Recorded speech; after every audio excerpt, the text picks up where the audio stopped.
We're going to stick on the topic of Netflix here for a while. And there was a great disturbance in the force, as if millions of voices cried out in terror and they were suddenly silenced. In these days of quarantine, everybody staying at home and really relying on Hulu and Amazon Prime, and especially Netflix, well, apparently everybody had a panic attack because Netflix went down. Netflix went down in certain parts, very big parts like Texas, Southern California, a few other places, and parts of Europe as well. Users started to report that the service was down and not responding, saying there was connection issues and all that kind of stuff. Netflix immediately jumped on social media to let their viewers know that they know what the problem was and they're working on the problem. And then about an hour to an hour and a half later, it came back online. Now, as of this moment, there has been no official word given as to what caused the problem. The speculation right now about that certain websites and tech websites are speculating on right now is kind of the obvious thing, which is pure bandwidth. Pure bandwidth. Right now, with so many people at home, more people right now are using streaming services than ever before. Hulu is recording record numbers. Amazon Prime and their shows are recording record numbers. Netflix is having growth. Disney Plus saw like tripling in their traffic with their library and things like this. And so the speculation right now is that it was a bandwidth issue. Now, the one thing that goes against that argument is if it was a bandwidth issue, why didn't the service just go down, period, and only in certain states and in certain other places around the world? So that's going to be up for debate a little bit. But I do know this.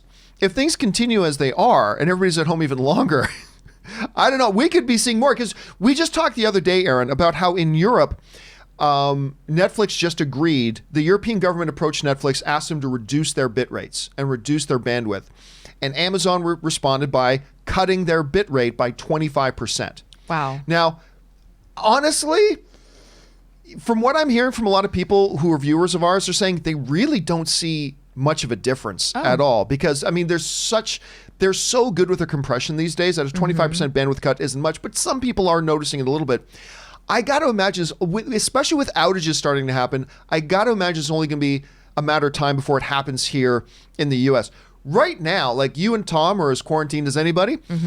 How much are you guys relying on streaming networks right now, or how much are your board games filling your time right now? I did one puzzle, and and now that I'm at home making masks all day, and Tom is my I don't know what the term is for the sous chef version of sewing. He does a lot of ironing and pinning for me and helping me out, and making the masks with me. We are watching the first 3 seasons, or the only 3 seasons of Westworld, which... Sorry, not Westworld, Deadwood. Deadwood, yes. That's a great one to get caught up on. Yes, and I'd never seen it. Tom is rewatching it, and it's so good. So our entire day is just streaming from morning until night, and I don't think that that's different from what most people are doing. I mean, except for Robert Meyer Burnett, who is probably one of the few people that's at home actually inserting Blu-ray discs into his machine. Oh, and joyously. He's doing it joyously. Absolutely. Getting his money's worth on his physical media collection. You know, most people are relying on that, but it's great to hear that with, you know, like you said, the compression technology getting so good, thanks to our friends at Pied Piper. Just for those of you who get that reference. Little Silicon Valley reference. You know, it's really good to hear, and I think that this is an interesting evolution in the progress of streaming media. We're going to continue to see these bit rates falling as compression rates are getting better, as the technology is improving, and as more people are relying on streaming media. I think, you know, that's just going to continue to improve, and these things happen. So the question here is, guys, were you one of those who cried out in terror in the night as you saw Netflix going down?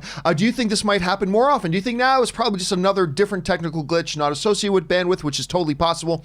What do you think about that? Jump on down to the comment section below and let me know your thoughts. Okay.